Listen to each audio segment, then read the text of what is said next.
Bueno, muy buenas noches con todos. Por segunda ocasión, agradecer a Grupo Impulsar Salud Integral por su invitación a este curso de actualización en obesidad. El día de hoy vamos a hablar de un tema muy importante y de mucha prevalencia a nivel mundial. ¿Sí? Vamos a dividirlo en dos partes, la parte de la introducción de la fisiopatología, ¿sí? Y el día de mañana hablaremos sobre lo que es el tratamiento, ¿sí? Bien. eh, bueno, una breve presentación.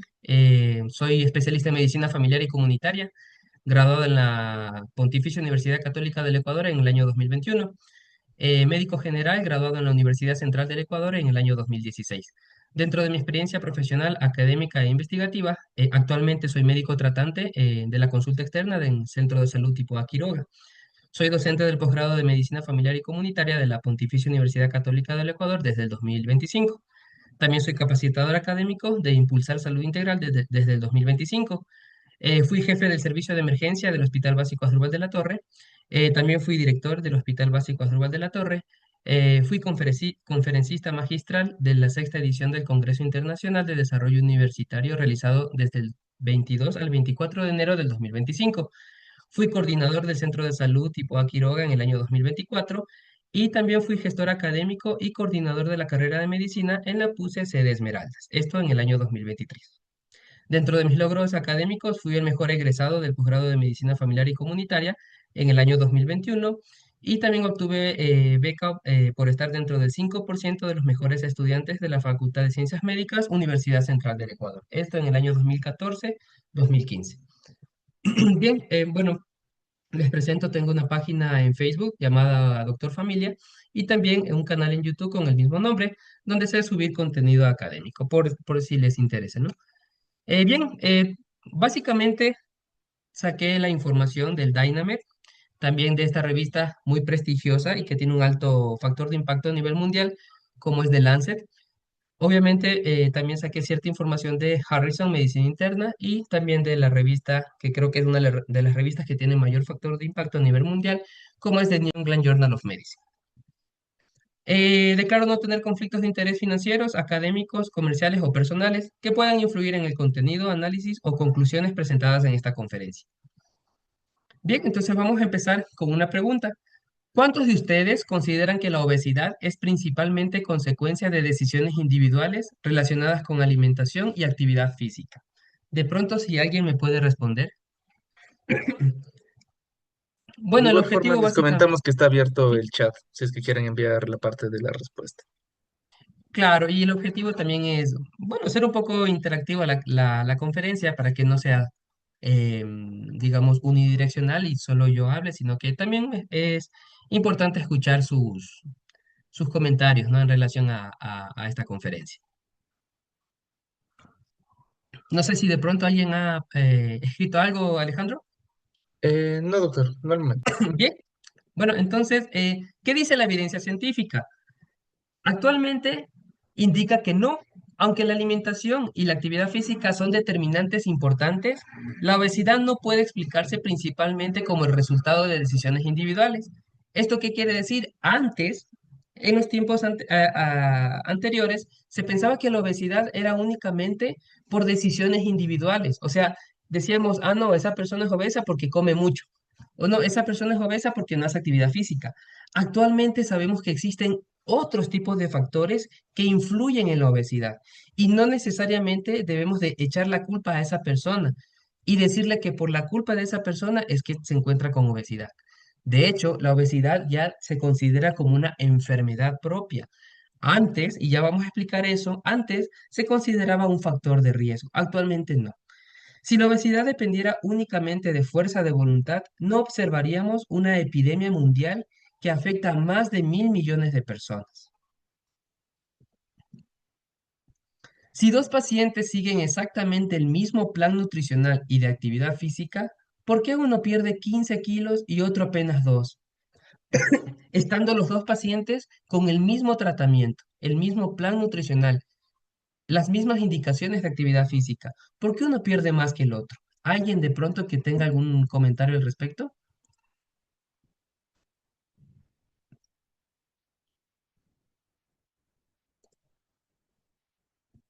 Bueno, porque la pérdida de peso no depende únicamente del plan nutricional o del ejercicio, sino también de qué cosa, de diferencias biológicas, genéticas, neuroendocrinas, metabólicas, psicológicas y ambientales entre individuos.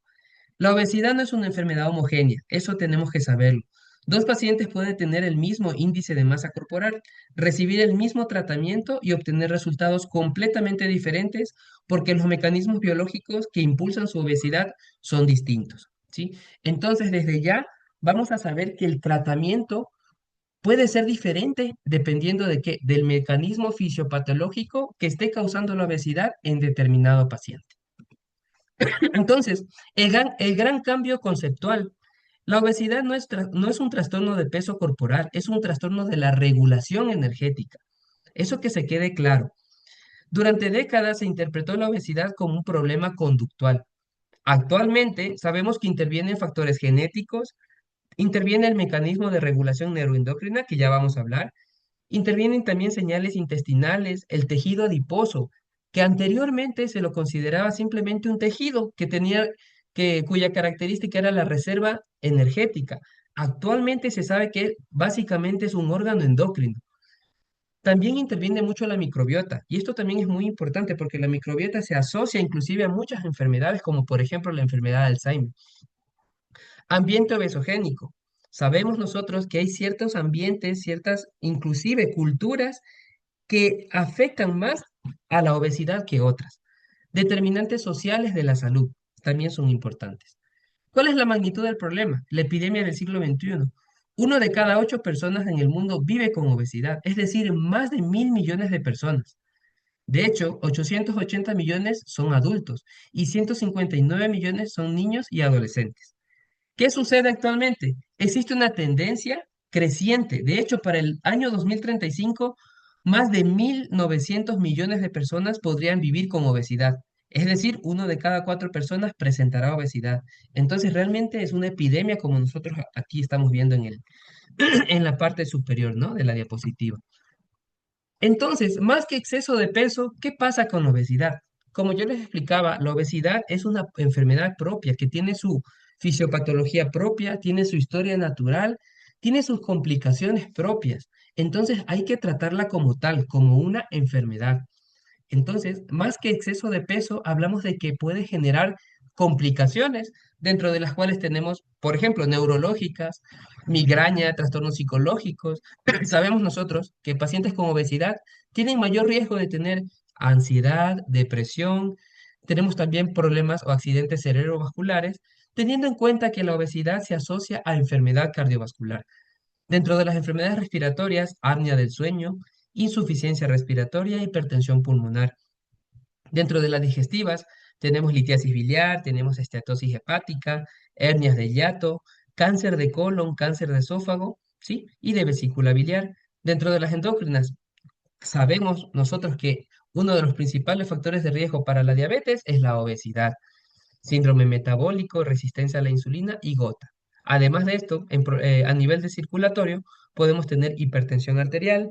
Y bien, nosotros que allá recibimos la conferencia anterior de hipertensión arterial, sabemos que la obesidad tiene o es un factor de riesgo para la hipertensión arterial. ¿Por qué? Por múltiples mecanismos, ¿no? Vamos a explicar eso posteriormente. Enfermedad coronaria, insuficiencia cardíaca, enfermedad arterial periférica y trombosis. Dentro de las esqueléticas tenemos artrosis. El cansancio y la dificultad para realizar tareas diarias son limitaciones frecuentes de esta patología, ¿sí? Entonces ya vamos a hablar posteriormente en la clasificación. Bien, entonces, ¿cuáles son los objetivos de la conferencia del día de hoy? Primero, tenemos un objetivo general: actualizar los conocimientos sobre la obesidad como una enfermedad crónica compleja, revisando su fisiopatología, evaluación clínica y abordaje terapéutico basado en la evidencia. Dentro de los objetivos específicos tenemos analizar los mecanismos fisiopatológicos involucrados en el desarrollo y mantenimiento de la obesidad. Esto es importante, ¿no? Porque el mantenimiento de la obesidad es de hecho el problema principal. Interpretar los sistemas modernos de clasificación y estadificación, reconocer fenotipos clínicos con implicaciones terapéuticas, integrar estrategias de manejo basadas en evidencia y aplicar conceptos de medicina de precisión en obesidad. Entonces, para el día de hoy vamos a ver cuatro puntos importantes.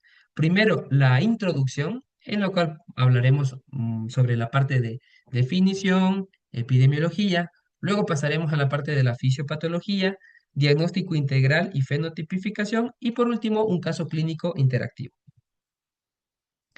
Bien, entonces para hablar de la obesidad como una enfermedad crónica compleja, debemos de remontarnos históricamente al siglo XIX y mediados del siglo XX, donde la obesidad era considerada un problema estético o moral, ¿sí?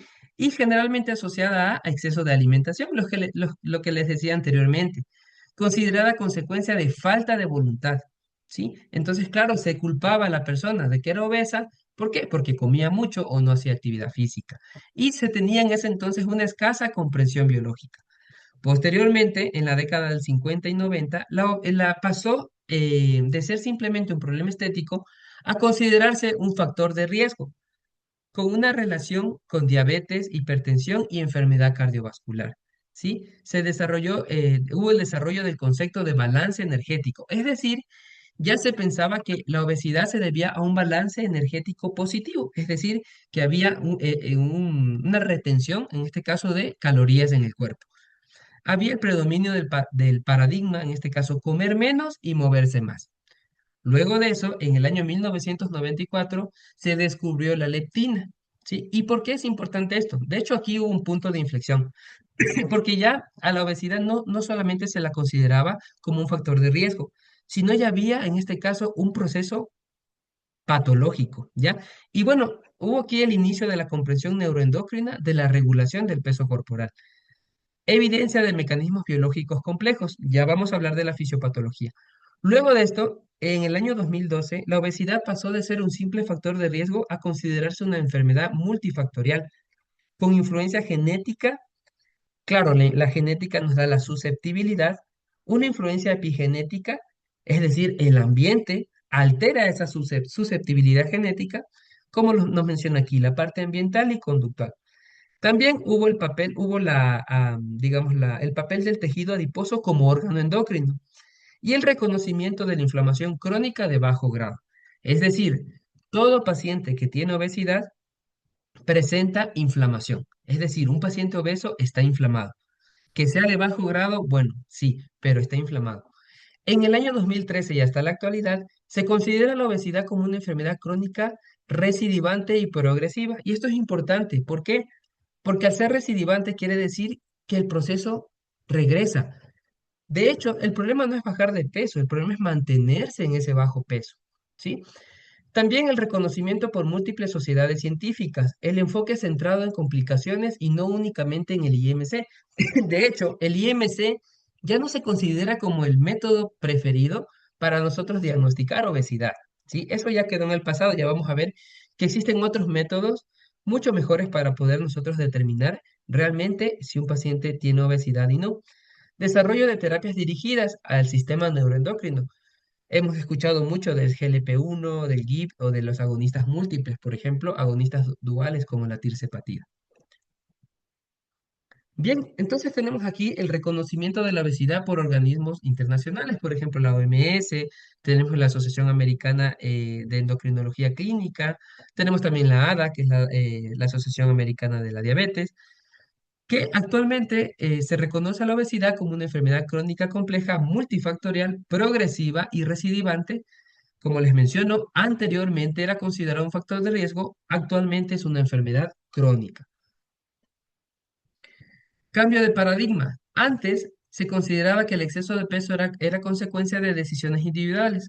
Hoy el exceso de adiposidad es el resultado de complejas interacciones neuroendocrinas, genéticas, ambientales y conductuales. ¿Y cuáles son las implicaciones clínicas? Por ejemplo, tenemos tendencia biológica a recuperar el peso perdido.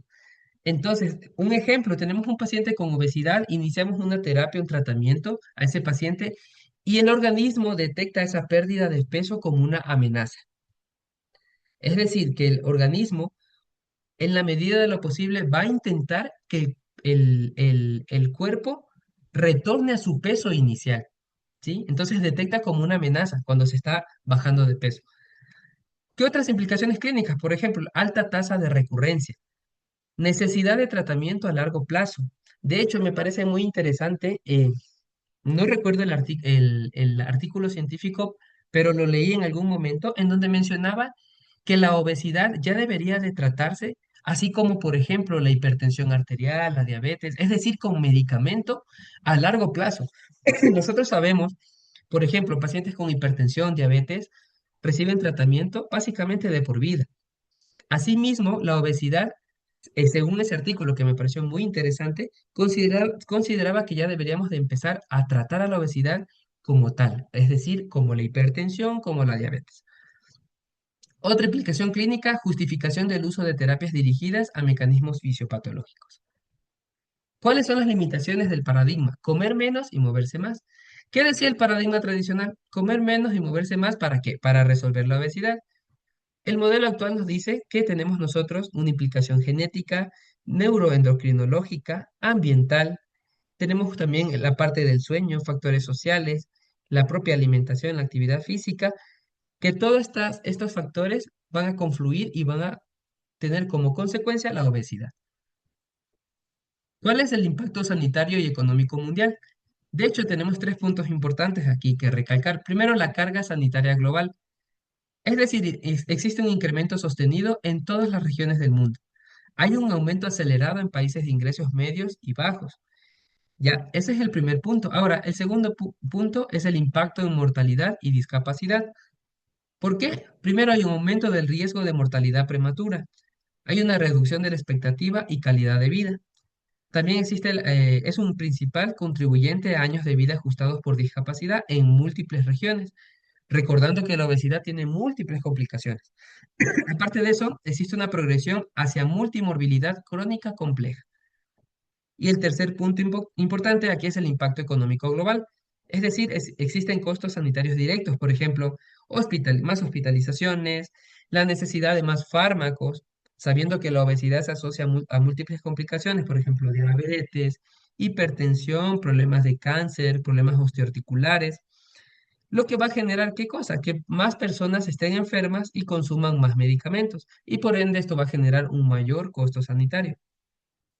Tenemos también costos indirectos, por ejemplo, pérdida de la productividad laboral, discapacidad y ausentismo. Bien, existe un estigma y sesgos de la atención médica. Estigma en la obesidad. ¿Por qué? Porque culpamos al paciente. De hecho, nosotros en la consulta, muy frecuentemente yo he visto que hay médicos que culpan al paciente. Dicen, no, que usted está con obesidad por tal motivo. Entonces, antes de culpar, hay que ver la causa, la razón por la cual el paciente se encuentra con obesidad. Ya vamos a entender posteriormente la fisiopatología y vamos a entender que no solo interviene la parte, digamos, biológica, sino la parte conductual, ¿sí? Entonces, aquí también, si de por sí ya estamos hablando de la parte conductual, debemos de tener en cuenta que también vamos a necesitar un psicólogo, ¿verdad? Sesgos frecuentes en la práctica clínica, como les menciono. Vamos a echar la culpa al paciente, el paciente va a tener miedo del doctor, no va a querer tomar la medicación, va a perder la cita y vamos a tener básicamente peores resultados. Consecuencias clínicas, obviamente un paciente que no va a recibir un tratamiento, que tiene temor de acudir a la consulta, va a tener peor resultado terapéutico. Entonces, aquí tengo una pregunta que es clave. ¿Es suficiente el índice de masa corporal para definir la obesidad? Tenemos aquí dos casos. Tenemos un caso, paciente A, hombre de 45 años con un índice de masa corporal de 33, sin hipertensión, sin diabetes, sin apnea del sueño, sin limitación funcional. Y por otro lado, tenemos el paciente B, que es una paciente femenina de 45 años con un índice de masa corporal de 29. Presenta diabetes tipo 2, presenta hígado graso, hipertensión arterial y apnea obstructiva del sueño. ¿Cuál de los dos pacientes tiene mayor carga de enfermedad relacionada con la adiposidad? Esta preguntita pueden responderla, por favor. Veo que en el chat han escrito el caso 2. Si me podrían comentar por qué, pueden hablar por el audio, no, no hay problema. Dicen caso 2, exacto. ¿Por qué?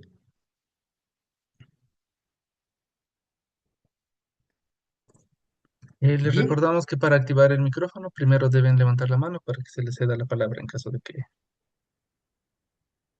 de que necesiten. Bueno, han respondido, dice por más enfermedad.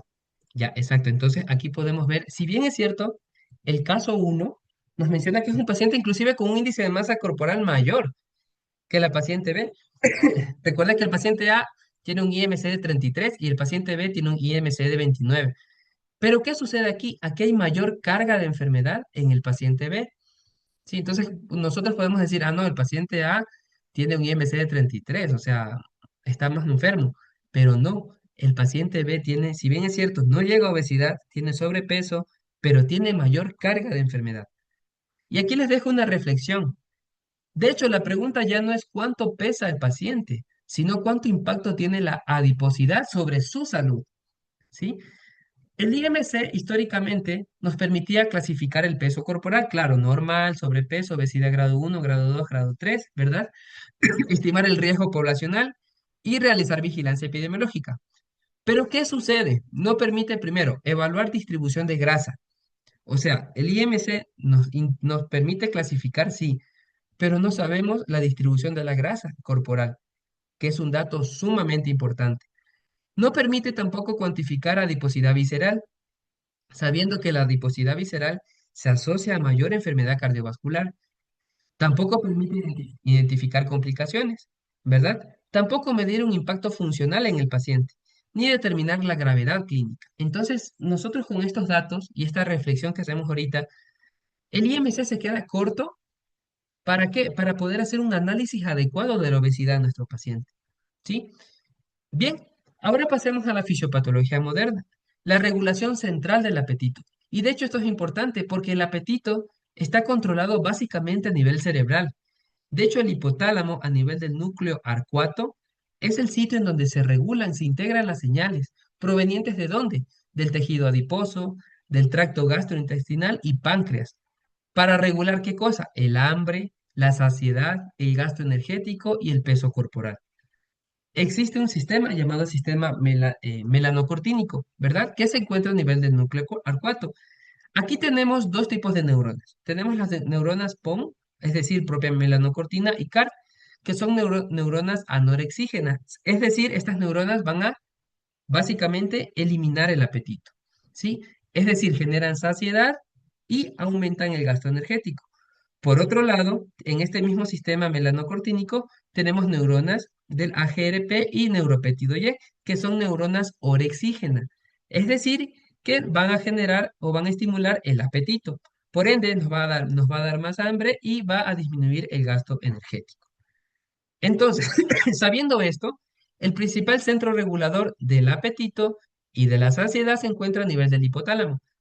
¿Y cómo va a estar regulado esto? Tenemos señales periféricas, es decir, al hipotálamo van a llegar señales del organismo, principalmente ¿de dónde? Del tejido adiposo, del tracto gastrointestinal y del páncreas.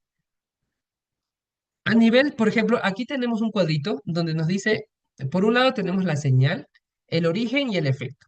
Entonces, si hablamos nosotros de la leptina, sabemos nosotros que se origina en dónde? En el tejido adiposo.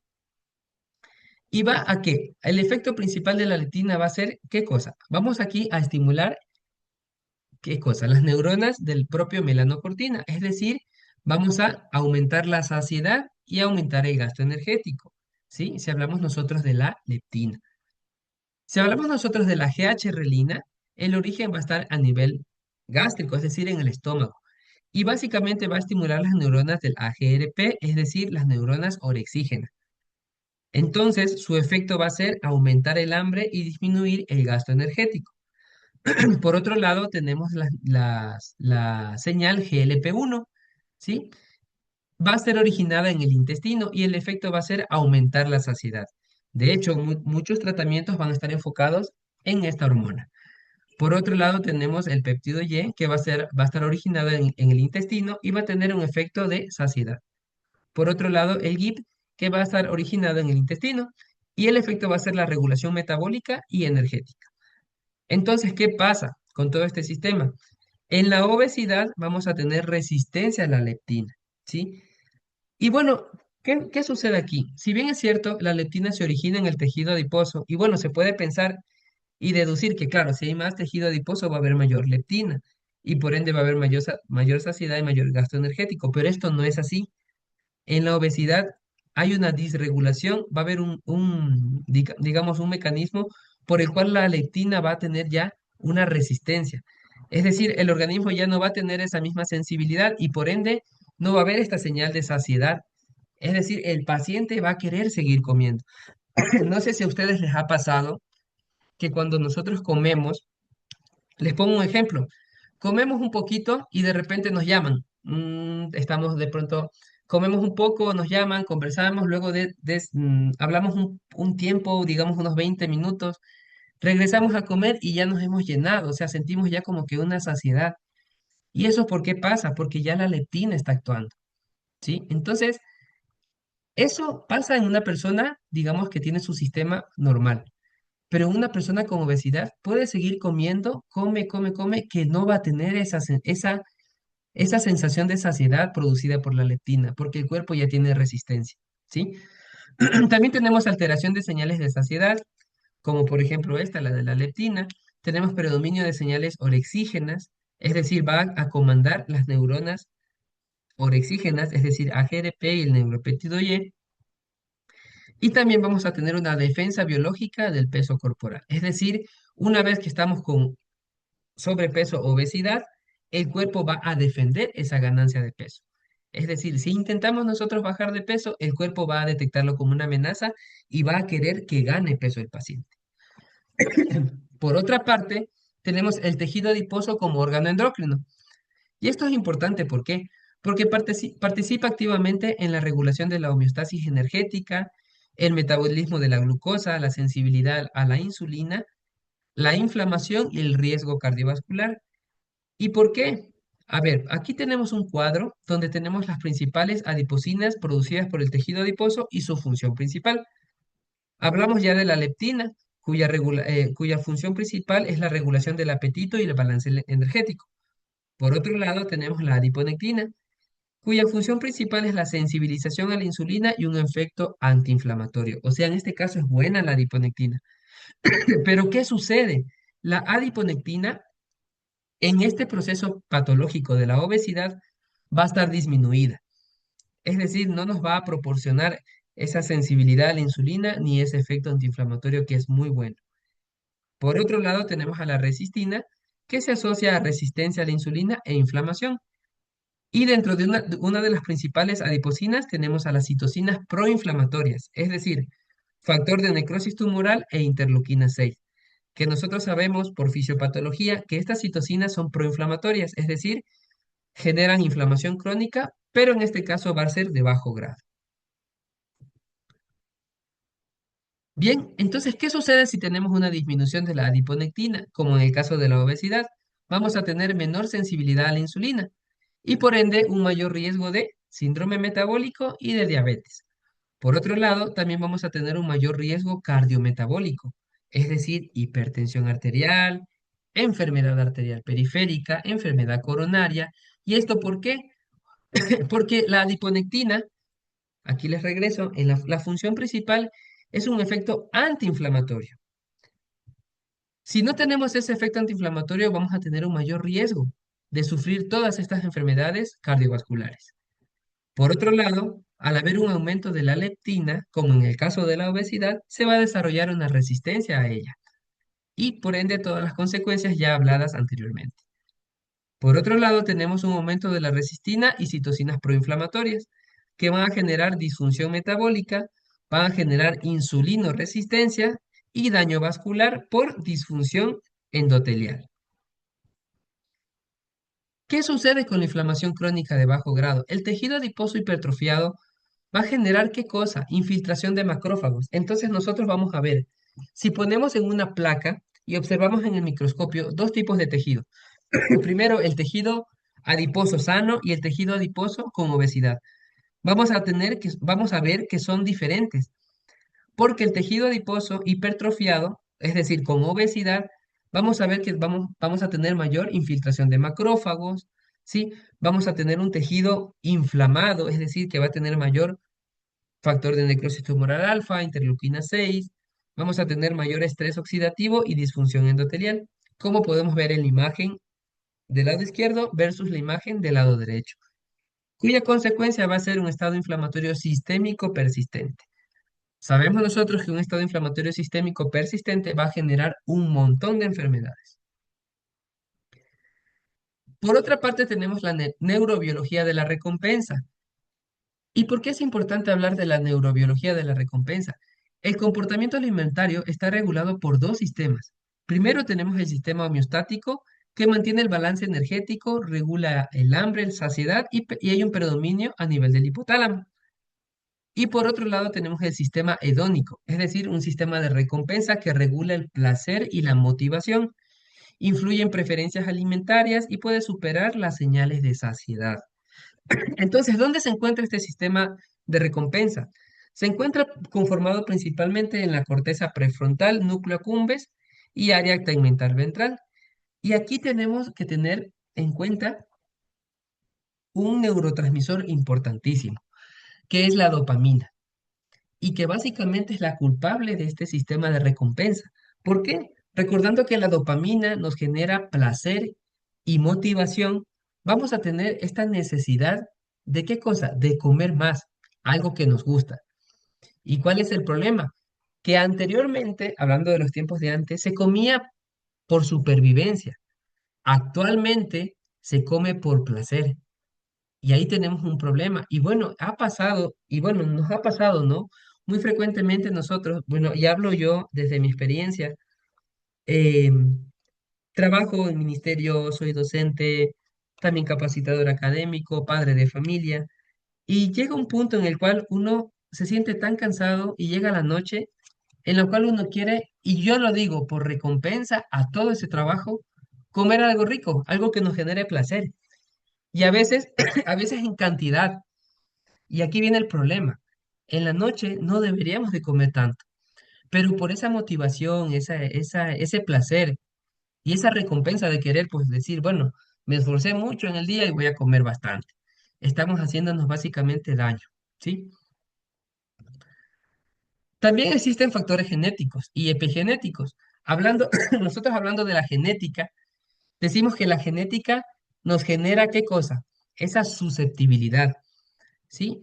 Y la epigenética, en cambio, nos modifica esa susceptibilidad. Es decir, un paciente puede nacer con una genética ¿para qué cosa? Para la obesidad. Y no solo para la obesidad, por ejemplo, para la hipertensión arterial, para múltiples enfermedades.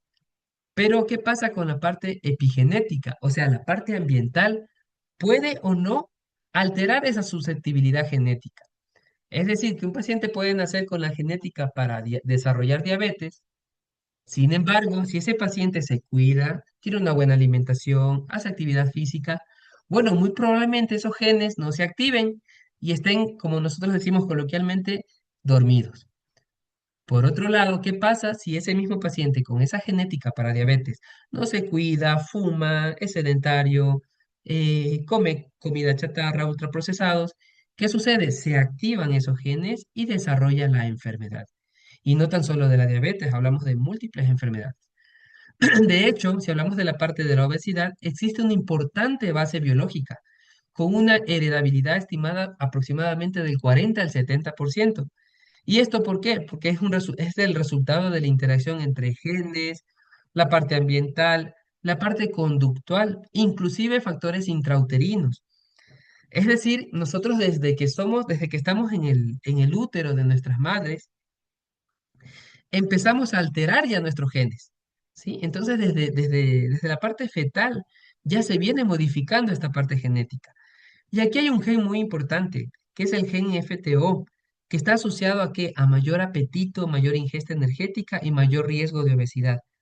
¿Y por qué menciono mayor riesgo de obesidad? Porque si nosotros tenemos este gen, no necesariamente vamos a desarrollar la obesidad, pero claro, somos más susceptibles de presentarla.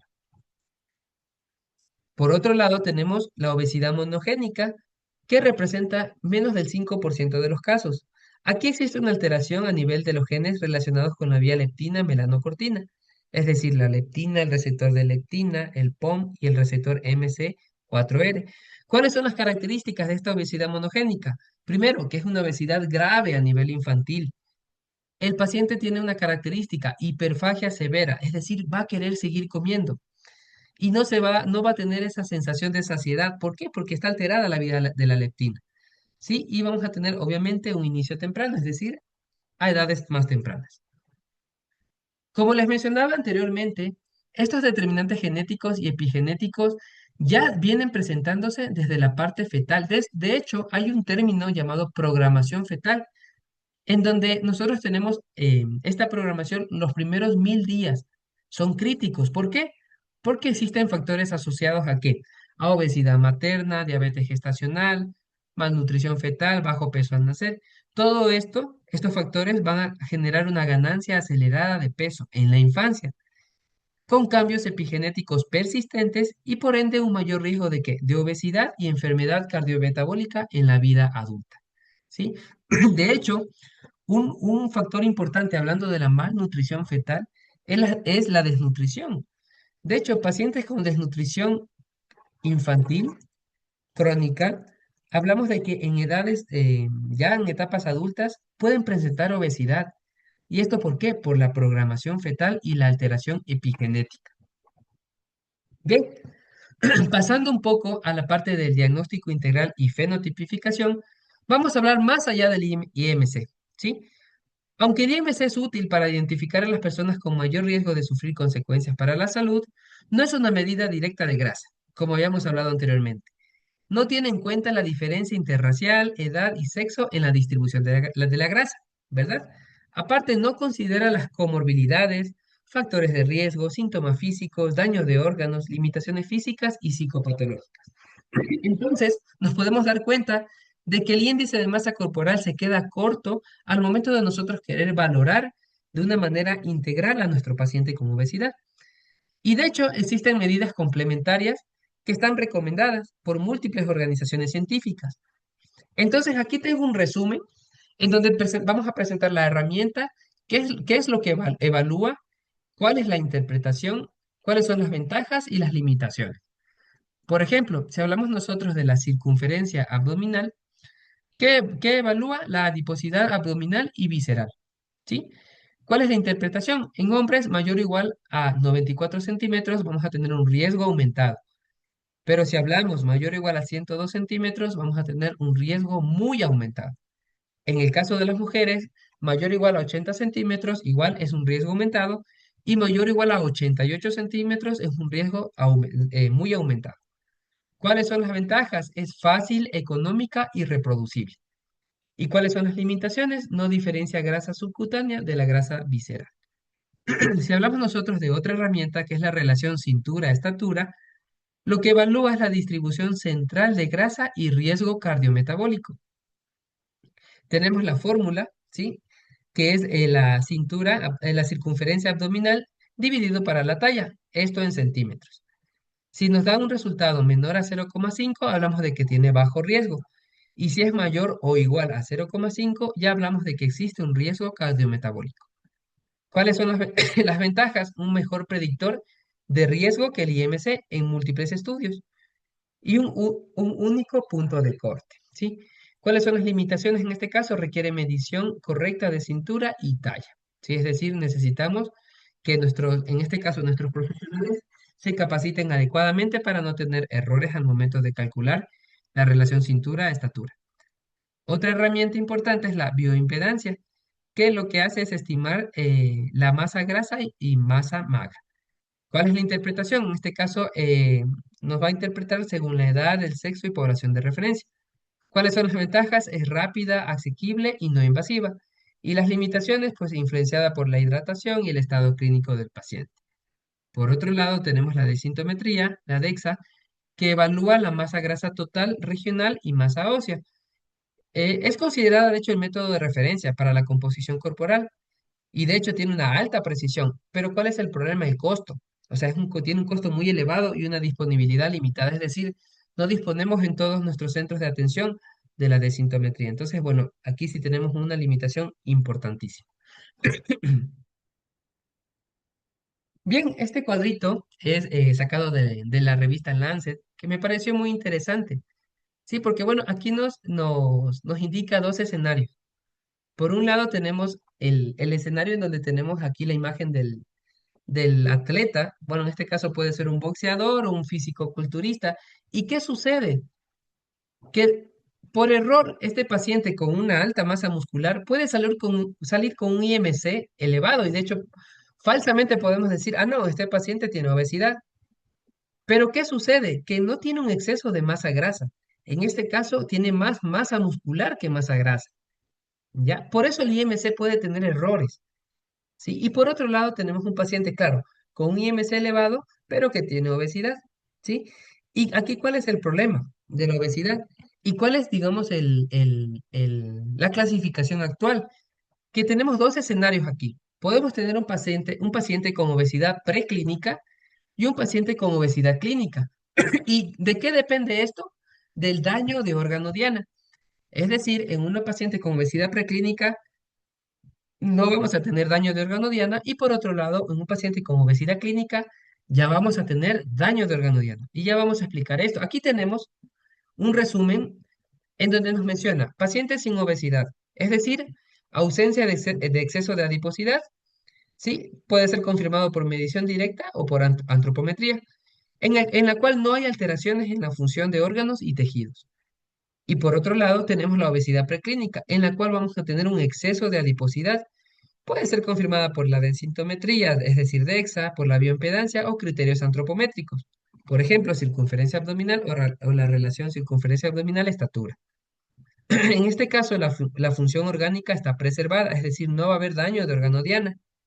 Y por otro lado, va a haber un aumento del riesgo de qué? Obviamente de desarrollar obesidad clínica, es decir, enfermedades como por ejemplo diabetes, dislipidemia, etcétera.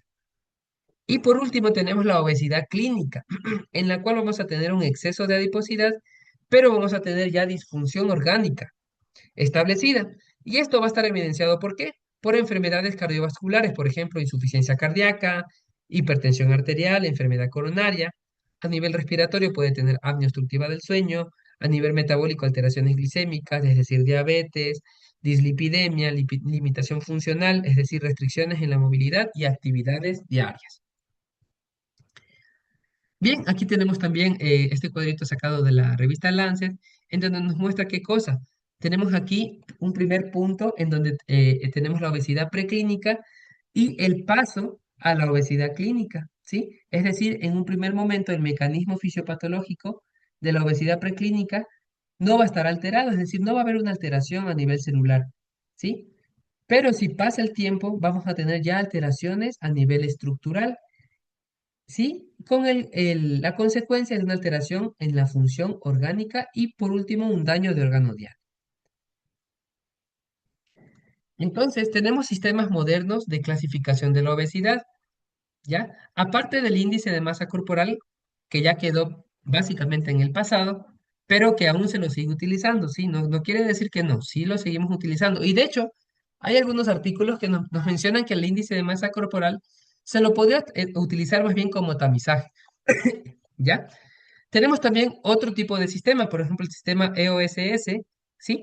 Que evalúa las complicaciones metabólicas, físicas y psicológicas, ¿sí? ¿Cuál es la ventaja principal? Predice mejor la mortalidad y riesgo clínico. ¿Y cuál es la aplicabilidad clínica en la estratificación pronóstica? Tenemos otro sistema que es el sistema de clasificación de la obesidad, que evalúa la severidad clínica de la obesidad, cuya ventaja principal es evaluar la carga de enfermedad cuya aplicabilidad clínica es la individualización terapéutica. Y por último, tenemos el sistema de clasificación ABCD, en el cual evalúa la adiposidad y complicaciones asociadas. ¿Cuál es la ventaja principal? Considera la obesidad como una enfermedad crónica y la aplicabilidad clínica tiene una medicina centrada en las complicaciones. Entonces, hablando de los sistemas de clasificación, podemos empezar con este sistema que me pareció muy interesante, que es el EOSS, sí, que es el sistema de Edmonton, en donde nos clasifica por estadios. Entonces tenemos, por ejemplo, del 0 al 4. Si hablamos nosotros del 0, la característica va a ser un paciente sin factores de riesgo ni limitaciones funcionales. Si hablamos del estadio 1, tenemos factores de riesgo subclínicos o síntomas leves. Si hablamos del 2, enfermedad establecida relacionada con obesidad. el 3 daño orgánico significativo y el 4 discapacidad severa o enfermedad terminal. Aquí en la parte inferior de la diapositiva les puse el link para que ustedes puedan revisar, ¿sí? De hecho, predice mortalidad mejor que el IMC, ¿sí? Y aquí yo les puse, por ejemplo, yo practiqué un poquito, les puse aquí este ejemplo sacado del Metcal, en el cual nosotros tenemos, nos va a indicar cómo, cuándo usar, cuáles son las perlas y por qué usarlo, ¿sí? ¿Cuándo usar? Primero, puede utilizarse en el ámbito ambulatorio, ¿sí? Por ejemplo, en nuestros centros de salud, como una alternativa o complemento a las mediciones antropométricas, ¿sí? Y puede resultar útil en las evaluaciones prequirúrgicas para predecir complicaciones y mortalidad tras la cirugía bariátrica, ¿sí? Entonces, por ejemplo, aquí les traje los principales factores que evalúa esta herramienta. Tenemos factores relacionados con la obesidad. Entonces aquí tenemos un puntito. Tenemos aquí, por ejemplo, si hablamos de factores de riesgo relacionados con la obesidad, tenemos el factor subclínico, tenemos factores de riesgo establecidos, tenemos factores ya significativos y factores graves. Entonces ustedes van a ir colocando en dependencia de su paciente. Por ejemplo, yo aquí me hice un ejemplo. Claro, no tengo un factor subclínico, es decir, no tengo hipertensión, no tengo la glucosa alterada, ni tampoco tengo un factor de riesgo establecido, es decir, no tengo ninguna enfermedad como hipertensión, diabetes. Entonces, claro, aquí está pintado ninguno, es decir, 0 puntos. Pero ustedes van a ir clasificando a su paciente en base a lo que tenga. ¿Ya? Eso hablando de factores de riesgo relacionados con la obesidad. También la herramienta les evalúa los síntomas físicos o limitaciones funcionales. En este caso vemos que está pintado ninguno porque, bueno, no tengo ninguno. Pero, por ejemplo, aquí tenemos leve, moderado, significativo y grave. En el caso de leve, tenemos si tiene algo de disnea al esfuerzo físico, si tiene dolores ocasionales, fatiga. En este caso ya es un punto. Por ejemplo, en moderado, si tenemos alguna limitación en la actividad diaria, ya son 2 puntos. Por ejemplo, significativo, si tenemos incapacidad para trabajar o realizar actividades rutinarias, ya son 3 puntos. Si tenemos, por ejemplo, grave, limitaciones funcionales incapacitantes, ya son 4 puntos. ¿Ya? Bueno, en este caso, en mi caso es cero. Síntomas psicológicos, igual, está ninguno, es decir, 0 puntos, pero su paciente puede tener, por ejemplo, en el caso de leve, síntomas de deterioro de bienestar, sin impacto en la calidad de vida, es un punto. Moderado, si el paciente tiene depresión, tiene ansiedad, trastornos alimentarios, la calidad de vida comienza a verse afectada debido a las limitaciones, en este caso serían 2 puntos. Significativo, en el caso de que el paciente tenga depresión mayor, ideación suicida, la calidad de vida se ve significativamente afectada, en este caso son 3 puntos. Y grave si el paciente tiene síntomas psicológicos incapacitantes, ¿sí? Entonces, bueno, en todo caso, aquí tenemos un ejemplo. Entonces, bueno, tenemos 0 puntos en todo, ¿no? Pero ya les digo, esto va a depender de cada paciente. Bueno, y aquí me da el resultado, en este caso, bueno, me dio el resultado de 0, pero aquí les quiero comentar que nos da consejos también esta herramienta. Por ejemplo, esta herramienta puede utilizarse para determinar los tratamientos y servicios médicos adecuados para los pacientes. ¿En función de qué? De sus riesgos y complicaciones individuales, ¿verdad? Para pacientes que se someten a planificación de cirugía bariátrica, miren lo que dice aquí la herramienta. Las etapas 3 y 4 se asocian con un mayor riesgo de complicaciones posoperatorias, incluida una mayor mortalidad a los 30 días.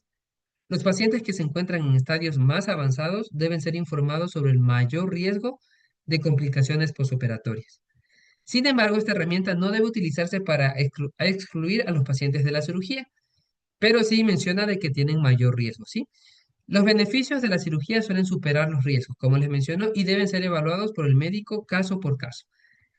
Entonces, en este caso, tenemos los escenarios y el manejo recomendado. Por ejemplo, en mi caso, el escenario, o sea, en este caso salió 0, ¿ya? ¿Y qué nos dice el manejo? En este caso, identificar factores que contribuyen al aumento de peso. Por ejemplo, un factor en mi caso sería el estrés, ¿no? Puede ser el estrés laboral. Brindar consejería sobre alimentación saludable y actividad física. En el caso de que el escenario sea estadio 1, investigar otros factores de riesgo no relacionados con el peso, intensificar las intervenciones sobre estilos de vida, es decir, dieta y ejercicio, y monitorear los factores de riesgo y el estado de salud. En el caso del escenario 2, el manejo recomendado es iniciar tratamiento específico para la obesidad. es decir, terapia cognitivo-conductual en caso del psicólogo, terapia farmacológica y o quirúrgica según sea el caso. También vigilar y tratar las comorbilidades asociadas, es decir, pacientes hipertensos, pacientes diabéticos, pacientes con alguna enfermedad cardiovascular. Tenemos el escenario 3, el cual nos indica el manejo recomendado, intensificar el tratamiento de la obesidad y realizar un manejo intensivo de las comorbilidades. Y por último, el escenario 4, en este caso, implementar todas las medidas terapéuticas factibles para el control de la obesidad y considerar manejo integral con control del dolor, terapia ocupacional y apoyo psicosocial. Bien, tenemos este otro sistema de clasificación que es basado en qué cosa? En el ACE, que es la Academia Americana de Endocrinología Clínica.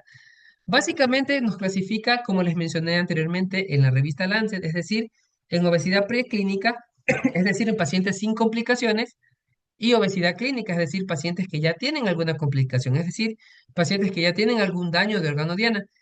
Aquí pone otro punto, pone las enfermedades que están relacionadas con la obesidad, ¿sí? Por ejemplo, diabetes tipo 2, cáncer o enfermedad hepática grasa. Sí, y aquí nos clasifica de acuerdo a la causa, que puede ser, por ejemplo, genética, ambiental, psicológica, conductual, iatrogénica o por comorbilidades, ¿verdad? Entonces nos da sugerencias de cuándo realizar, por ejemplo, prevención primaria, cuándo realizar prevención secundaria y cuándo realizar prevención terciaria, ¿sí? ¿En base a qué? Al estadio clínico de esta clasificación. Por otro lado, tenemos fenotipos clínicos de la obesidad. ¿Y esto por qué es importante? Porque en base al fenotipo clínico, nosotros podemos dirigir el tratamiento. Por ejemplo, tenemos un fenotipo que es asociado a qué? Al hambre anormal. ¿Cuáles son las características clínicas de estos pacientes? Comen grandes cantidades antes de sentirse satisfechos. ¿Y cuál va a ser el mecanismo predominante? Alteración de señales centrales de la saciedad. Sí, es decir, a nivel central tenemos aquí el mecanismo fisiopatológico. Si hablamos de la saciedad alterada, que es el segundo fenotipo, tenemos que la característica clínica principal en este caso va a ser la sensación precoz de hambre después de comer. ¿Y cuál va a ser aquí el mecanismo predominante? Un vaciamiento gástrico acelerado y menor señalización intestinal, ¿sí? Por otro lado, tenemos el fenotipo de comedor emocional. Es decir, esta característica clínica es muy interesante porque van a ser pacientes que tienen una alimentación pero asociada al estrés, a la ansiedad o a emociones. O sea, en este caso no es que el paciente necesite, pero existen mecanismos como el que les mencioné anteriormente, la neurobiología del apetito, en el cual el cuerpo va a estimular estos circuitos de recompensa y regulación emocional. Entonces, por eso ustedes sabrán o habrán escuchado que hay pacientes con ansiedad que les da este deseo excesivo de comer, o inclusive pacientes con depresión que tienen ese deseo de querer comer. Y esto no va a ser, ¿por qué? Porque tienen hambre, sino que va a ser un mecanismo de recompensa. ¿Sí? ¿Para qué? Para sentirse mejor, ¿ya? Por otro lado, tenemos el fenotipo de gasto energético reducido. Es decir, esta característica va a ser dificultad para perder peso o tendencia a recuperar. El mecanismo predominante en este caso va a ser un menor gasto energético basal y adaptación metabólica. Es decir, estos pacientes tienen tendencia a aumentar de peso. Inclusive, estos pacientes van a decirles a ustedes, no, doctor, pero es que yo no como tanto. O sea, yo me cuido en la alimentación, sin embargo, me mantengo con un peso alto. ¿Y esto por qué? Porque el cuerpo tiene un menor gasto energético basal e inclusive tiene una adaptación metabólica para ganar peso. Y como les decía anteriormente, ¿de qué nos sirve saber los fenotipos? ¿Nos sirve para qué? Para nosotros tener un tratamiento dirigido a nuestro paciente. En este caso, si hablamos nosotros de hambre anormal, hablamos de que existen terapias que aumentan la saciedad. Por ejemplo, terapias basadas en qué cosa? En alimentación rica en proteínas. Sabiendo que las proteínas, ¿qué sucede con las proteínas? Aumentan la saciedad. Pero también tenemos agonistas GLP-1 y GIP que nos ayudan a qué? A aumentar esta saciedad y de esta manera pues evitar que el paciente quiera comer más. Bueno, nosotros, nosotros en la clase de mañana vamos a profundizar sobre la parte de la terapéutica en cuanto a la obesidad, ¿no? Saciedad alterada, el segundo fenotipo, en este caso tenemos estrategias que retrasan el vaciamiento gástrico. Por ejemplo, el aumento en la alimentación rica en fibra y también terapias incretínicas, por ejemplo, análogos del GLP-1, ¿verdad? Por otro lado, tenemos otro fenotipo que es el comedor emocional. Como nosotros tenemos que tener en cuenta que este paciente tiene un componente emocional, ¿cuál va a ser una de las intervenciones, en este caso preferidas? La intervención psicológica. O sea, en este caso, el paciente va a requerir de una terapia cognitivo-conductual, un manejo de la salud mental, ¿sí? Entonces vemos que existen varios mecanismos, entonces no es solo uno. Aquí estamos nosotros viendo que inclusive intervienen los psicólogos en el tratamiento de la obesidad. Y por otro lado tenemos el fenotipo energético reducido. En este caso nos va a servir mucho, ¿qué cosa? La actividad física, la preservación de la masa muscular. Ya vamos a hablar posteriormente que nosotros tenemos que tener en cuenta que cuando realizamos la terapéutica a nuestro paciente, aparte de bajar de peso, tenemos que preservar masa muscular. Y bueno, adelantándome un poco, ¿por qué preservar masa muscular? La masa muscular, de hecho, el sistema muscular se considera también un órgano endocrino, ¿sí? Entonces el músculo ayuda mucho, porque si nosotros tenemos una buena masa muscular, vamos a tener un mejor metabolismo corporal, es decir, vamos a consumir más glucosa, vamos a tener mayor sensibilidad a la insulina, vamos a tener un mayor gasto energético. Entonces, toda esta situación es muy importante. Ya hablaremos posteriormente de este tema. Y también estrategias de mantenimiento a largo plazo. Y solo para adelantarles un poquito, existen múltiples dietas. Ustedes ya habrán leído mucho de los tipos de dieta, por ejemplo, dietas cetogénicas, las dietas basadas en ayuno intermitente, sí, que son muy buenas. Sin embargo, hay algo importante aquí. Si bien es cierto, todas las dietas nos ayudan a bajar de peso, el problema básicamente es en mantener ese bajo peso. Ahí está el problema, porque si bien es cierto, cualquier tipo de dieta nos puede ayudar a bajar de peso, pero el problema es que de aquí en un año o 2 años el paciente recupera peso. Entonces ahí está un punto crítico, ¿no? Bien, entonces yo aquí les tengo una diapositiva que me pareció muy interesante, que habla sobre la obesidad metabólicamente sana. Si es un mito o una realidad. Porque claro, nosotros en la Facultad de Ciencias Médicas, bueno, de nutrición o donde hayamos hecho nosotros nuestra carrera, hemos escuchado que existen pacientes con obesidad que básicamente tienen un perfil metabólico normal, ¿sí? Son pacientes con obesidad que presentan normoglicemia, presentan un perfil lipídico conservado, presión arterial normal, ausencia de síndrome metabólico. Entonces, nosotros nos hacemos la pregunta, ¿existe realmente un paciente con obesidad metabólicamente sano? Bueno, y la respuesta es sí. Sí tenemos este tipo de pacientes, pero algunos individuos con obesidad presentan temporalmente un perfil metabólico favorable. Sin embargo, aquí hay que tener en cuenta qué cosa, que no están libres de riesgo. Eso es muy importante. No están protegidos contra la progresión futura y el fenotipo puede ser transitorio. Es decir, si bien es cierto, este paciente con obesidad metabólica sana puede tener transitoriamente un perfil normal, es una bomba de tiempo. En cualquier momento este paciente, ¡boom!, explota y aparecen toda una serie de enfermedades. Hay que tener muy en cuenta esto. Y de hecho hay evidencia sobre esto. Hay estudios que comparan pacientes con obesidad versus pacientes con obesidad metabólicamente sana, ¿sí? Los pacientes con obesidad metabólicamente sana presentan un mayor riesgo cardiovascular, mayor riesgo de diabetes tipo 2, un mayor riesgo de fibrilación auricular, mayor riesgo de insuficiencia cardíaca y un mayor riesgo de progresar a síndrome metabólico, ¿sí? Entonces, y bueno, y esto es sacado de algunos artículos, ¿no? No solo es de uno. Lo que sabemos hoy, la obesidad metabólica sana no es lo mismo a obesidad sin riesgo. Eso es lo primerito. De hecho, más apropiado sería hablar de obesidad con menor carga metabólica, ¿sí?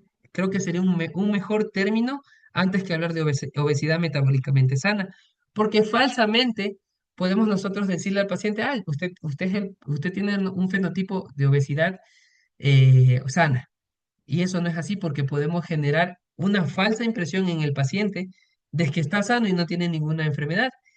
Y si el paciente tiene obesidad, como les mencioné en un inicio, en esta presentación, ya está enfermo, ¿sí? Bien, Vamos a pasar ahorita al último punto de la agenda, que es el caso clínico, ¿sí? Entonces aquí tenemos una mujer de 42 años con índice de masa corporal de 38. Tenemos que la paciente como antecedentes patológicos personales tiene diabetes tipo 2, tiene hipertensión y aquí el dato importante, ha realizado más de 10 intentos de pérdida de peso, más de 10 intentos. Recupera el peso perdido en menos de 12 meses, es decir, en menos de un año. Refiere hambre persistente y ansiedad alimentaria. Entonces, en base a este caso clínico, vamos a hacer la primera pregunta. Según el modelo actual de obesidad, ¿cuál es la interpretación más adecuada de la recuperación recurrente del peso perdido?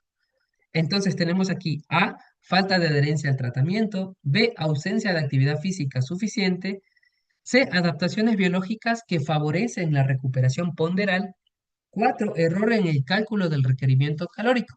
Entonces, bueno, aquí sí, Alejandro, si me puedes ayudar, no sé si ya están respondiendo. Sí, doctor, ya está en el chat. Están colocando que es la C. Ya, muy bien. Vamos a ver.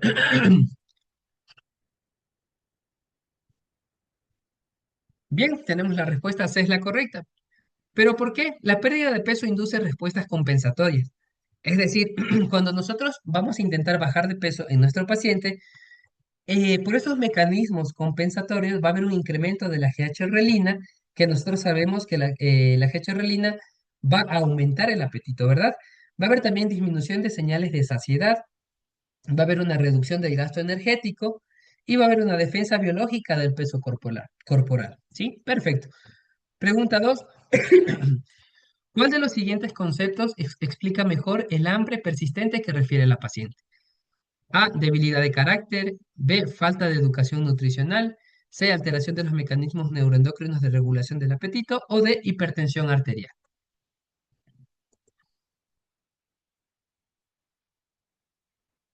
Entonces, aquí están respondiendo la C, alteración de los mecanismos neuroendocrinos de regulación del apetito.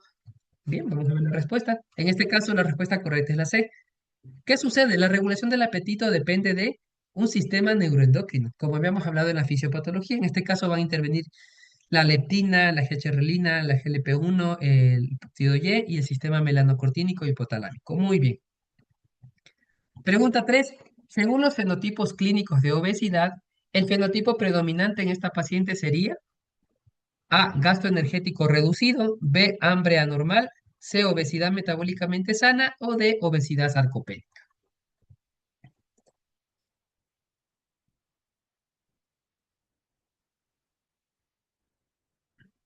Bien, están respondiendo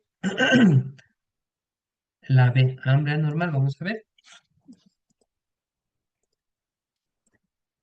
Bien, entonces, ¿cuáles son los datos orientadores aquí? Primero, la paciente tiene hambre persistente.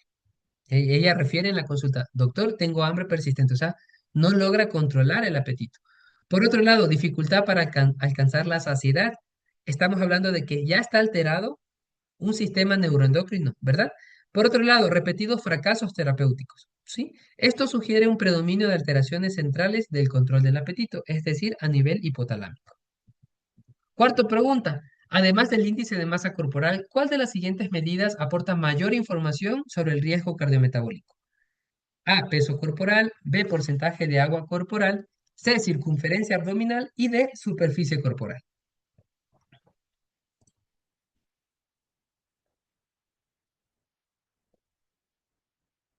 Bien, creo que están respondiendo la C.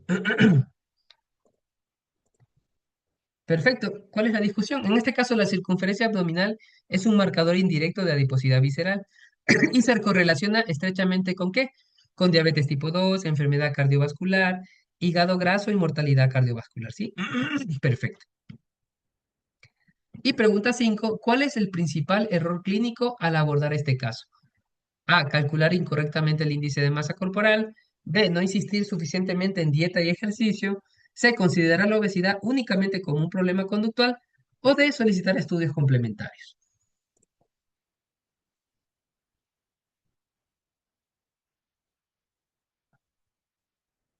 Sí, creo que están con la respuesta C, ¿no? Perfecto, esta paciente no representa un fracaso de voluntad. Eso es lo primerito. No es por culpa del paciente. Este caso representa un ejemplo clásico de una enfermedad crónica compleja, es decir, una enfermedad multifactorial que tiene mecanismos biológicos que favorecen la persistencia y recurrencia de la obesidad. Muy bien, esto es todo por el día de hoy.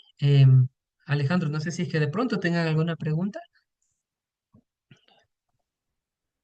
Listo, doctor. Bueno, en este momento están levantando la mano, está levantando Martín Ortiz. Martina, para que pueda expresar la parte de su pregunta en este espacio. Hola, sí, buenas noches. Muchas gracias. Tengo una duda. Justo ahorita con las preguntas que estábamos mirando sobre el caso de la paciente, o sea, yo entiendo que fenotípicamente puede existir varios factores. Puede ser, por ejemplo, como vimos, hambre normal, saciedad alterada, comedor emocional, un gasto energético reducido. Sin embargo, aquí me surgió la duda porque yo consideraba que la paciente era más un gasto energético reducido. Entonces aquí me surgió un poco el cómo sé cuál es el predominante. No sé si es que de alguna forma o va a depender mucho de mi observación clínica, de mi criterio clínico, cómo yo le califique y cómo yo decida hacer mi abordaje prioritariamente. O sea, Gracias. aquí lo que la, bueno, buenas noches. Aquí lo que la paciente refiere es justamente el apetito. Lo principal. Ujú, Nos dice, aquí está el caso clínico, déjame ver si lo pongo. Dice, ha realizado más de 10 intentos de pérdida de peso. Refiere hambre persistente y ansiedad alimentaria. O sea, esa es como que la característica principal en ese paciente. Si te das cuenta, ese dato es importante. Por ejemplo, si te van a hacer alguna pregunta de examen, ese dato va a ser el orientador hacia el fenotipo del paciente. ujú. Por Porque ejemplo, yo, si hay otro paciente que te dice, ay, no, doctor, la verdad yo no como mucho, yo la verdad me cuido, sin embargo, permanezco con un peso elevado. Y sí, sí hay pacientes, ¿no? Hay pacientes que uno se sorprende porque dice, este paciente realmente sí, no come mucho, sin embargo, permanece con un peso alto. Y le hiciste ya exámenes de TSH, de todo, y no, todo está normal. Este paciente muy probablemente tenga un gasto energético reducido, ¿sí? ujú. Pero y ahí no podría incidir un poco el hecho de que ella tiene un antecedente de tener más de 10 intentos de dieta, que probablemente esas dietas ya han sido muy hipocalóricas, lo cual ya afectó su metabolismo actual y por ende ya está reducido. ¿Puede ir por ese lado o me baso únicamente en lo que ella me está refiriendo, principalmente, que me dice Claro. estoy con el hambre reducido? Puede ser, pero aquí también influye mucho la genética, en el caso de un Ujú. paciente con gasto energético reducido. Ok, ya, muchas gracias. ¿Ya? Listo, ¿Alguien más? pasamos con Carol Favara. Carol, ¿puede activar el micrófono? Hola, buenas noches. ¿Sí me escuchan ahí? Sí, creo que Sí, sí. Bueno, muchas gracias por la presentación. Me gustó mucho cómo enfocaste el tema de la obesidad. Y mi consulta va más que nada a algo que dijiste en el inicio, que es muy real, que es el tema de la inflamación en este tipo de pacientes. ¿Hay alguna manera de medir esta inflamación, por ejemplo, con algún examen de sangre? o sea, hay estudios, sí, que está, o sea, en investigación clínica, sí hay como, porque nosotros sabemos que la interleuquina 6 y el factor de necrosis tumoral alfa sí se pueden cuantificar, pero son muy caros, es demasiado caro. Entonces, imagínate que quieras hacer eso en un paciente, deduciendo de que, bueno, si tiene obesidad, muy probablemente tenga inflamación crónica, ¿verdad? Entonces, claro, la respuesta es sí, sí hay manera de medir los niveles, pero son estudios muy costosos. Los traumatólogos envían un examen para medir esta inflamación y creo que eso no es muy costoso. Nosotros podemos enfocarnos en estos valores también como referencia.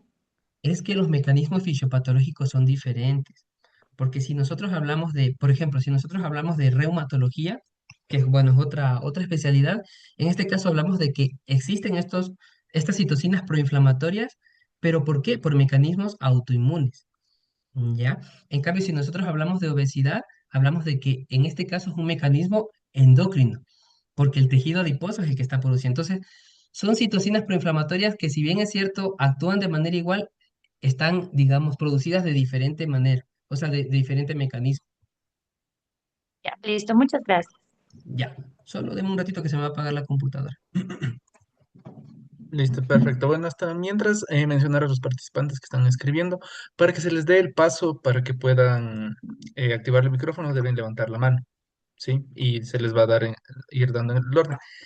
Levantar la mano en el chat, no, no por la cámara, pero listo. Entonces, el siguiente sería por Víctor Hugo, después de Tamia Guayres. Sí, no se preocupe. Sí, ya, ahora sí. Ya, perfecto. Eh, Tamia, por favor, ya puede habilitar su micrófono. Buenas noches. Una consulta, Doc. Estaba hablando del caso del paciente que, digamos, es el obeso metabólicamente sano. Mi pregunta va, ¿qué tiempo nos tomaría, digamos, del paciente ya empezó a manifestar alteración metabólica? ¿Qué tiempo nos tomaría revertir esa manifestación ya aplicando medidas dietéticas, hábitos saludables, así? No sé qué tiempo nos tomaría volver a hacer esa recomposición, por lo que esto tiene también una intervención genética. Entonces, para hacer ese retroceso, no sé cuánto tiempo se tomaría para volver a un paciente que vuelva a estar estable, digámoslo así. O sea, ¿puedes repetirme la pregunta? O sea, ¿el tiempo de qué? ¿Para qué? Para que el paciente vuelva, digamos, a estar, digamos, revertir la inflamación, digamos, en tal caso. Porque se supone que el paciente ya empieza a manifestar esa alteración metabólica porque ya pasó el tiempo de compensación, o sea, digamos, el organismo ya le sobrepasaron los límites del organismo para esta, ¿cómo se dice? Para evitar que se manifiesten estas alteraciones. Entonces, digamos, el paciente empezó a manifestar esto y esto ya es una recomposición genética. Para reversar esto, ¿cuánto tiempo nos tomaría? O sea, por ejemplo, yo te entiendo, ¿no? Por ejemplo, tenemos un paciente con obesidad clínica, digámoslo así, ¿verdad? Una obesidad Ujú. clínica, es decir, un paciente con obesidad y diabetes mellitus o obesidad y enfermedad arterial periférica. ¿Y qué Ujú. tiempo me toma a mí revertir algún proceso patológico en el paciente?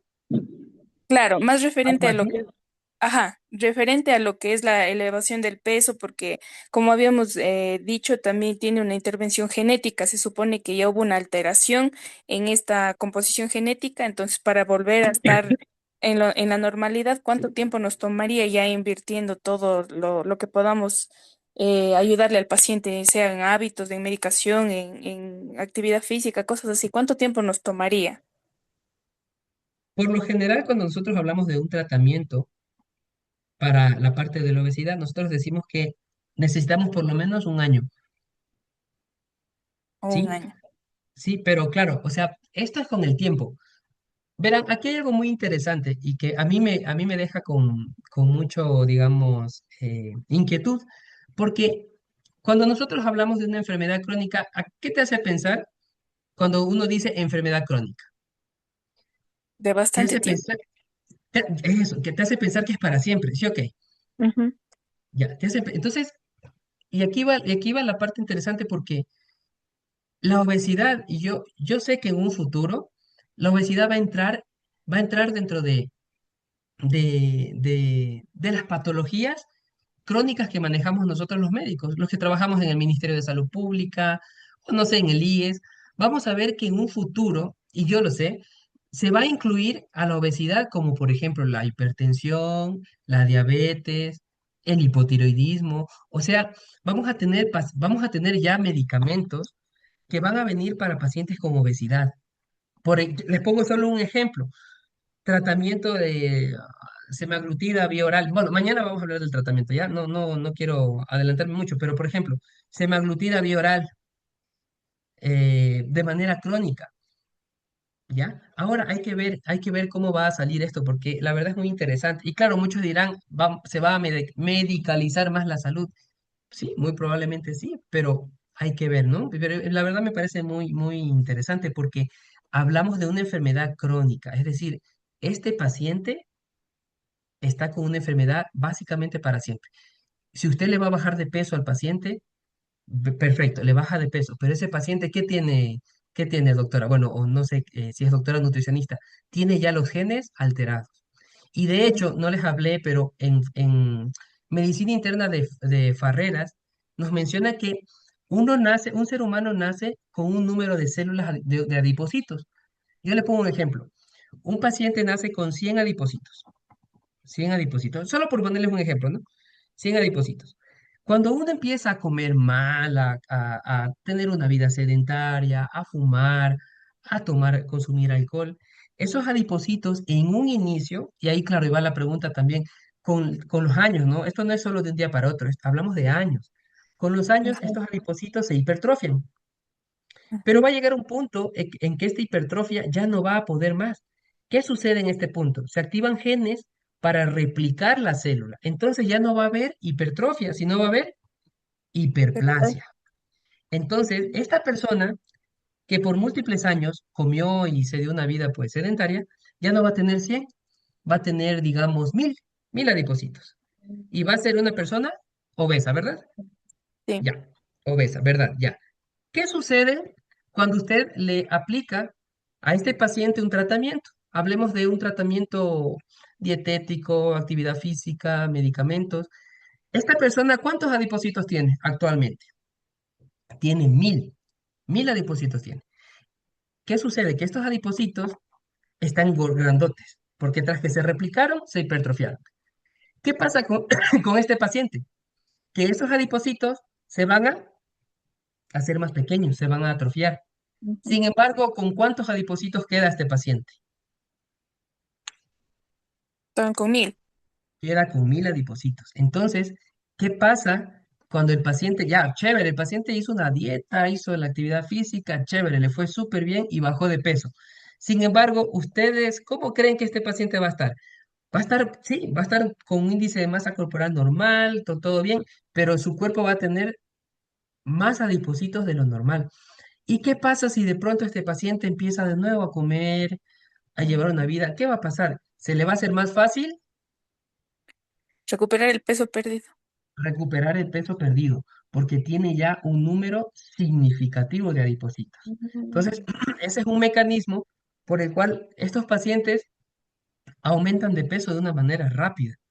Porque claro, se hace más fácil al cuerpo hipertrofiar que hiperplasia. Entonces, claro, como ya están el número, la cantidad enorme, facilito. Solo se engordan los adipocitos y el paciente recupera el peso. Ahora, ¿qué deduzco yo? Que si a un paciente lo mantienes por largo tiempo, por años, con un bajo peso, perdón, un peso normal, de pronto ya va a haber ciertas necrosis de esos excedentes de adipocitos y bueno, puede que en algún punto, en algún tiempo que no lo sé, estos adipocitos regresen a su número normal. Pero esto sería hablando de muchos años. ¿Sí? Ese tema es muy interesante. Está en medicina interna de Farreras. Ya, doc. Muchas gracias. Listo, perfecto. Víctor Hugo, ¿puede habilitar su micrófono? Hola, mi querido profesor, excelente la charla. Bueno, y estoy de acuerdo que la obesidad es una enfermedad metabólica crónica con multifactorial. Ante esta situación, el tratamiento también sería multifactorial. La alimentación, una alimentación rica en verduras y proteínas, un 80%, ejercicio de unos 30 minutos diarios. Eh, en la parte emocional, primera pregunta. La reprogramación neurolingüística, no sé si ha escuchado usted el PNM o la hipnosis, ayudaría mucho. La segunda Bueno, pregunta, ya. es una nietita que está aquí gritando. La segunda pregunta, los agonistas GLP-1 que te calman la ansiedad de comer, el tratamiento que se está abogando mucho en estos momentos son los inyectables, que se entra con dosis bajas, se va subiendo semana a semana. ¿El tratamiento sería de por vida o solamente por un año, como usted dice? Pero si partemos que es una enfermedad crónica, significa que tenemos que tener mucho cuidado, sería el resto de la vida, y evitaríamos un sinnúmero de enfermedades que produce la obesidad, diabetes, hipertensión, etcétera, etcétera. Perfecto. Y sí, me parece muy, muy, muy interesante. Bueno, al menos la segunda pregunta, claro, y justamente hablaba anteriormente, no sé si escuchó la respuesta de que en un futuro estos tratamientos van a ser de por vida, como ya usted lo menciona. Porque claro, es una enfermedad y el término también recidivante, ¿Ya? O sea, esa enfermedad regresa en algún punto.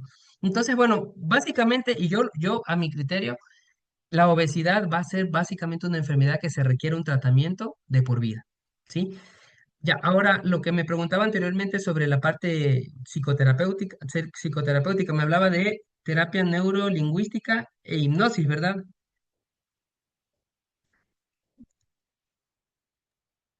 Sí, te había mencionado eso. Ya, bueno, primero que nada, no soy psicólogo, no puedo a ciencia cierta decirles si es que va a mejorar o no. De hecho, tendría que investigarlo. Y bueno, y esta pregunta me deja a mí también la duda de saber si realmente funciona o no. Porque lo que funciona, bueno, y lo que sé por la evidencia que se ha investigado, es que uno de los métodos psicoterapéuticos más efectivos es la terapia cognitivo-conductual. ¿Sí?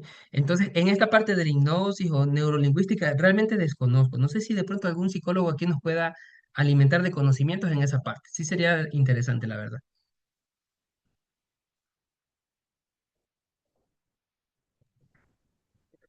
Bueno, doctor, con eso ya finalizamos toda la parte de las preguntas. No hay nadie más pendiente. ¿Ya? Listo, perfecto. Bueno, con eso ya finalizaríamos este primer encuentro. Un agradecimiento a todos los participantes y por supuesto al doctor Daniel Toro por habernos acompañado a este primer encuentro. Nos queda un encuentro más junto con el doctor y como se había mencionado, los últimos dos encuentros van a ser netamente desde la parte nutricional. ¿Sí? Entonces, con eso finalizaríamos. Recordarles que la clase se les va a compartir la grabación máximo hasta el día de mañana al mediodía, ¿sí? Para que estén al pendiente. Y no se preocupen por la parte del material, todo el material se les va a compartir en un solo link al finalizar todo el espacio. Significa, acabamos la cuarta clase, el día siguiente se envía nuevamente todos los links de las grabaciones y el link del Drive con todo el material, ¿sí? Para que lo puedan revisar y también con las indicaciones respectivas para la parte de evaluación de este espacio, ¿sí? Eso sería todo. Una excelente noche con todos. Nos vemos el día de mañana para la segunda jornada. Muy bien, hasta luego.